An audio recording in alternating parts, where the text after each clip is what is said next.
Welcome to RTV. నేను మీ గయాజ్ని. ఓ పక్క రైతులు పండించిన పంటకు గిట్టుబాటు ధర లేదు. మరోపక్క ఎలినో ప్రభావంతో వర్షాలు లేక రైతులు అతలాకుతలమవుతున్నారు.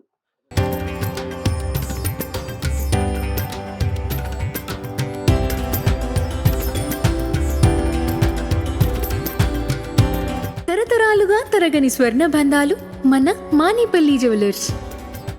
ప్రధానంగా పాపిరెడ్డి కాలువ ఆధారంగా చేసుకొని సంగం మండల కేంద్రానికి చెందిన సుమారు ఒక 1500 మంది రైతులు ఒక 1500 పై వేల ఎకరాల్లో రెండవ పంట వరి సాగు సాగిస్తున్నారు. అయితే ప్రధానంగా కొన్ని సంవత్సరాల నుంచి ఈ కాలువే ఆ రైతులకు ఆధారం. దీని మీదే వాళ్ళు పంటలు పండించుకొని జీవనం సాగిస్తూ ఉంటారు. అయితే ఇటీవల కాలంలో విద్యుత్ శాఖ అధికారులు వాళ్లకు కరెంటు కోత విధించడంతో చేతికొచ్చే పంట ఎండిపోయే పరిస్థితి ఏర్పడింది. చాలామంది రైతులు అప్పులు సొప్పులు తెచ్చి పంట పండించారు. అయితే చేతికొచ్చే సమయానికి విద్యుత్ శాఖ అధికారులు కరెంటు కోత విధించడంతో వీళ్ళు ఆందోళనకు దిగడం జరిగింది. ప్రస్తుతం రైతులు మనతో ఉన్నారు. అసలు వాళ్ళ సమస్య ఏంటో తెలుసుకునే ప్రయత్నం చేద్దాం. అసలు ఏంటి మీ ప్రధాన సమస్య ఏంటి? సార్, మాకు ఇదివరకు ఎన్నడూ లేని విధంగా 7 రోజుల్లో 4 రోజుల పాటు కరెంట్ కట్ చేసేస్తున్నారు. కట్ చేయడం వల్ల ఈ భూములన్నీ కూడా మెరక భూములు, ఎర్ర నేలలు, నీటి తేత ఎక్కువగా ఉంటుంది. పైపించి ఎండ ప్రభావం కూడా అదే ఉంది. దానికి సంబంధించి మాకు గతంలో అయితే గత ప్రభుత్వాలు, ఏ ప్రభుత్వాలైనా కూడా అధికారులు, నీటి శాఖ అధికారులు రైతుల దగ్గరికి వచ్చేవారు. వచ్చి కూర్చోబెట్టి ఎంఆర్ఓ సహా మాట్లాడుకొని అక్కడ కింద ఏదైనా ఇబ్బంది అయితే కూడా సర్దుబాటు పద్ధతుల్లో చేసుకునేవాళ్ళం. ఈ సంవత్సరం అట్ట కాకుండా అప్పుడు బ్రిటిష్ వాళ్ళు చేసిన విధంగా ఏకదాటిగా వాళ్ళే నిర్ణయాలు ప్రభుత్వం తీసేసుకొని 4 రోజులు కరెంటే కట్ చేసేశారు. ఇప్పుడు 4 రోజుల్లో ఈ రోజు చెవులోకి పోతాం సార్, పురుగు పడి ఉంటుంది. దానికి తెల్లారి మందు కొట్టాలి. మందు కొట్టాలి అంటే నీళ్లు కావాలి. నీళ్లు కావాలంటే కరెంట్ లేదు. ఈ 4 రోజులు గడిచిన తర్వాత ఆ నీళ్లు వస్తే ఆ పిలిచిన మనిషి రాడు. ఈ 5-6 రోజులు ఈ పైరు పోద్ది. ఇది ఆ నీళ్ళు ఇవ్వకపోవడంలో వచ్చే ప్రమాదం. పైపెచ్చు నీళ్లు లేకపోతే ఎండిపోయే ప్రమాదం. పెట్టుబడులు పూర్తి అయిపోయినాయి. ఇంకా ఒక నెల రోజులు ఇస్తే చాలు, 30 రోజులు నీళ్లు పడితే పైరు చేతికొస్తుంది. ఈ పరిస్థితుల్లో మాకు అది ఏం చెప్పాలో అర్థం కావాల. దీనికి కారణం అధికారులు సార్. బ్రిడ్జి కూలిపోతుంది, దానివల్ల బాగు చేసుకోవాలా. మట్టం తగ్గించారు, కిందకి నీళ్ళు తగ్గినాయి. వాళ్ళకి వచ్చిన లోటుని మా మీద రుద్దేశారు సార్. ఇప్పుడు అంటే ఇక్కడ తగ్గించి అక్కడ పంపాలంటారు. మేము పొలాలు ఇచ్చి మా దావని నీళ్ళు పోతా ప్రభుత్వం ఇచ్చిన భూములు మేము సాగు చేసుకుంటాం. రైతు భరోసా పడుతుంది. ప్రభుత్వ అలవెన్సులన్నీ మాకు వస్తున్నాయి. నీటి పన్ను కడుతున్నాం, ఎకరాకి 200 రూపాయలు నిర్భరంగా వసూలు చేస్తున్నారు. కరెంటు బిల్లు కడుతున్నాం. మా వైపు నుంచి ప్రభుత్వానికి ఏ రూపమైన వ్యతిరేకమైన పరిస్థితులు లేవు. మాకు హక్కులే కాడిపో సార్. మా పొలాల్లో నీళ్ళు పోతున్నాయి, మీరు ఇచ్చిన భూములు మేము సాగు చేసుకుంటున్నాం. ప్రభుత్వ అలవెన్స్ అన్నీ వస్తున్నాయి, కరెంటు బిల్లు కడుతున్నాం. మేము వాడుకోకపోవడం ఏంది? మీ బ్రిడ్జి కూలిపోతే మాకేం సంబంధం? ఇప్పుడు ఈ విషయాన్ని మంత్రి ఆనం రామనారాయణ దృష్టికి పంపించాం సార్, అర్జీ ద్వారా పంపించాం. సంగం మండల స్థానిక పార్టీ, అధికార పార్టీ నాయకుల ద్వారా రాయబారం పంపించాం. అక్కడ కూడా మాకు న్యాయం జరగల. అది ఏ విధమైన న్యాయం మేము చెప్పలేము. మాకు న్యాయం జరగదని చెప్పారు వాళ్ళు. వచ్చి అక్కడ మాకు న్యాయం జరగదా అని చెప్పారు. చెప్పిన తర్వాతే మేము ఈరోజు సబ్ స్టేషన్ ముట్టడిచ్చాం. ముట్టడిస్తే వాళ్ళు కూడా ఏం చేశారంటే, మాకు వారానికి 4 రోజులు 3 రోజులు కదా, 4 రోజులు వేయకూడదు, 3 రోజులు వేసుకోవాలి. అది మాకు రేపు నుంచి వచ్చేస్తుంది. అందుకని ఈ 3 రోజుల్లో కలెక్టర్ దగ్గర రాయబారం నడుపుదాం, ఏదో ప్రయత్నం చేస్తామన్నారు. అయితే మేము కూడా ఏంటంటే, సరే ఇంకెట్ట మన వంతు వచ్చేసింది అని చెప్పి కలెక్టర్ దగ్గర పోయేదానికి సిద్ధపడుతున్నాం. కలెక్టర్ దగ్గర మాకు న్యాయం జరగకపోతే మేము పురుగు మందు బాటిళ్లతోటి సబ్ స్టేషన్ ముట్టడిస్తాం. మీరు చెప్పండి. అంటే ఇప్పుడు 15,000 మంది ఎకరాలు వేసి ఉన్నారు కదా, కౌలు రైతులు ఎంతమంది ఉంటారు? కౌలు రైతులు దాదాపులో ఒక 500 మంది కౌలు రైతులు ఉంటారు సార్.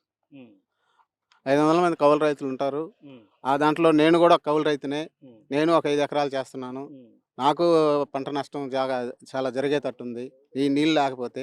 ఇప్పుడే ఎన్ను తీసేసింది. ఇప్పుడు కానీ నీళ్ళు లేకపోతే పాలు ఎక్కే పరిస్థితి లేదు. పాలు ఎక్కే పరిస్థితి లేనప్పుడు నాకు నష్టం ఎక్కువ వాటిల్లద్ది. నా నష్టపరిహారం ఎవరు చేస్తాను? నేను పేద రైతుని, నేను కౌలుకు చేస్తున్నా. ఇది సార్ నా పరిస్థితి. మీరు చెప్పండి. అంటే పొలిటికల్ లీడర్స్, ప్రభుత్వాలు రైతు దేశానికి వెన్నెముక అంటారు. ఇప్పుడు మీ కాడికి వచ్చేటప్పటికి మీకు చిన్న చూపు చూస్తున్నారని ఎలా చూడొచ్చు అంటారు? ఇప్పుడుండే పరిస్థితుల్లో రైతుకి మామూలు గిట్టుబాటు ధరే కుదిరేటట్లేదు. ఆ రోజుల్లో ఏదన్నా జరిగితే మాకు ఎలాంటి గిడ్డంగులు గానీ, ఆరబోసుకునే ప్లేసులు గానీ ఏమీ లేవు. మేము అప్పటికప్పుడే బ్రోకర్ల చేతికి వడ్లు ఇవ్వాల్సిందే. వాళ్ళు ఎంత అడిగితే అంత రేటుకి మేము ఇవ్వాల్సిందే. ఇట్లాంటి పరిస్థితుల్లో ఈ నీళ్లు లేక సగానికి సగం పండిస్తే మేము వాటికి అసలు ధర ఇవ్వరు.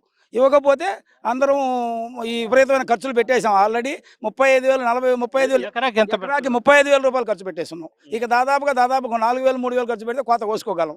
అంటే దాదాపు ఒక నెల రోజులు నీళ్లుంటే దాదాపుగా పంట బయటకు వచ్చేస్తుంది. పంట బయటకు వస్తే ఆటోమేటిక్గా మంచి పాలు బాగా ఎక్కితే ఆటోమేటిక్గానే వడ్లు రేటు పోతాయి. మాకు సగం కనీసం ఖర్చులు ఇచ్చి మేము బతకగల పరిస్థితి ఉంటుంది. ఇప్పుడు కానీ ఎలాంటి డ్యామేజ్ జరిగినా మన మొత్తం ప్రజాప్రతినిధులు ఎవరైనా కానీ అందరూ ఏ పార్టీలకు సంబంధం లేదు, ఎలాంటి సంబంధం లేదు. ఆ ప్రజాప్రతినిధులు అందరూ దయచేసి మా కాలువ కాడ ఉండే రైతులను చూసి నాకు నిత్యం ఈ 7 రోజులు 9 గంటల కరెంట్ ఇస్తే కానీ రైతులు మేము బాగుపడిస్తాం. వాళ్ళు ఏం చెప్తున్నారు, ఎందుకు ఇవ్వడం లేదు? వాళ్ళు చెప్పే కారణం వెనక కొసలో నీళ్లు పోవట్లేదు అనే విషయం ఇంతకు ముందు 2018లో కూడా ఇదే పరిస్థితిలో ఉంది. మోటార్లతో మీరు లాగేస్తున్నారు అనేది వాళ్ళ వాదన. మోటార్లు అనేది ఖచ్చితంగా జరగాల్సింది. లిఫ్టే ఇక్కడంతా కూడా జరిగేది. ఇప్పుడు మాకు డైరెక్ట్ కాళ్ళ పారుదల అయితే లేవు. ఇక్కడ లిఫ్టే మాకు జరిగేది. ఎన్ని మోటార్లు ఉంటాయి? దాదాపుగా 600-700 మోటార్లు ఉండొచ్చు ఈ దీని మీద, సంగం మండలం మీద. 15,000 ఎకరాలు దాదాపుగా సాగు అయ్యి ఉంది. ఈ సాగులో 35-40 వేల రూపాయల దాకా ఖర్చు పెట్టేసి ఉన్నాం. ఇప్పుడు ఏం డ్యామేజ్ జరిగిన రైతులు మేము సర్వనాశనం అయిపోతాం. ఈ విషయం ఈ సంవత్సరమైనా ప్రతి సంవత్సరం మీరు ఇలాంటి సమస్య ఎదుర్కొంటున్నారు? రాత్రి 2-3 సార్లు 2 సంవత్సరాల నుంచి లేదు. 2018లో కూడా ఒకసారి వచ్చింది ఇది. తర్వాత 5-6 ఏళ్ళ పాటు ఏం ప్రాబ్లం అయితే ఇప్పటి వరకు రాలేదు. 2018లో వస్తే ఈ విధంగా చేస్తే కలెక్టర్ గారికి అప్పుడు కూడా వెళ్ళాం. మేము ఇదే రైతులో వెళ్ళాం. మేము అప్పుడు నేను ఉన్నాను, ఆయన ఉన్నాడు, అందరం పోయాం. ముత్యాలరాజు కలెక్టర్ గారు ఉన్నారు, చూశారు, మనిషిని పంపించాడు, మళ్ళీ మామూలు యథాతథంగా ఇచ్చాడు. అప్పుడు కరెంట్ కట్ చేయాల. ఇప్పుడు కరెంట్ కట్ చేసినందువల్ల చన్నవరపాడు గ్రామం అయితే 2-3 గ్రామాల్లో వాటర్ కూడా తాగునీళ్ళు కూడా ఇబ్బంది పడుతున్నారు. 2 గంటలు సేపిస్తే 700 ఉండే ఇళ్ళు ఉండే మా చన్నవరపాడు గ్రామంలో కూడా నీళ్లు సరిపోయి. నేను ఒక కార్యక్రమం జరిగితే నీళ్ళు లేక చాలా ఇబ్బంది పడ్డాం మేము. నిన్న కర్మంతరం ఒకటి జరిగితే నీళ్ళు లేక ఇబ్బంది పడ్డాం. ఆయన రాత్రులు 2 గంటలు ఇస్తే రాత్రులు 2 గంటలు ఎవరు పోయి నీళ్ళు పట్టుకోగలం? లేడీస్ ఎవరు పోయి పట్టుకోగలరు? ఎంత నిన్న ట్యాంకులు నిండే పరిస్థితి లేదు. 4 తెల్లారిస్తున్నారు. ఇట్లా ఈ బోర్లలో ఇబ్బంది పడుతున్నాం. 4-5 బోర్లు ఉన్నారు మా దగ్గరే. మొత్తం ఈ మండలంలో దాదాపు ఒక 200 బోర్లు పైనే ఉంటాయి. ఈ మండలం, సంగం మండలం దాటిపోయే లోపల 200 బోర్లు 300 బోర్లు ఉన్నాయి. 200 బోర్లు కూడా ఇబ్బంది పడిపోతున్నాం. కాబట్టి ఏంటంటే దయచేసి ఈ విషయంలో ప్రజాప్రతినిధులందరూ కల్పించుకొని పాత పద్ధతి కొనసాగించాలని, 9 గంటల కరెంటు ఇచ్చి మమ్మల్ని బతికి బయటపెట్టేదాన్ని కావాలని కోరుతున్నాం. Okay, thank you. ఇది పరిస్థితి. ప్రధానంగా వాళ్లకు 9 గంటలు విద్యుత్ సరఫరా చేసి తమ రైతులను కాపాడాలి, లేదంటే రైతులు భారీ ఎత్తున నష్టపోయే ప్రమాదం ఉంది. చివరిగా కలెక్టర్తో సంప్రదించి కలెక్టర్ అయినా న్యాయం చేస్తారని ఆశిస్తున్నాము. ఒకవేళ కలెక్టర్ కూడా చేయకుంటే ఆత్మహత్య శరణం అంటున్నారు రైతులు. వీడియో అల్తాఫ్తో గయాజ్, RTV సంఘం నుంచి.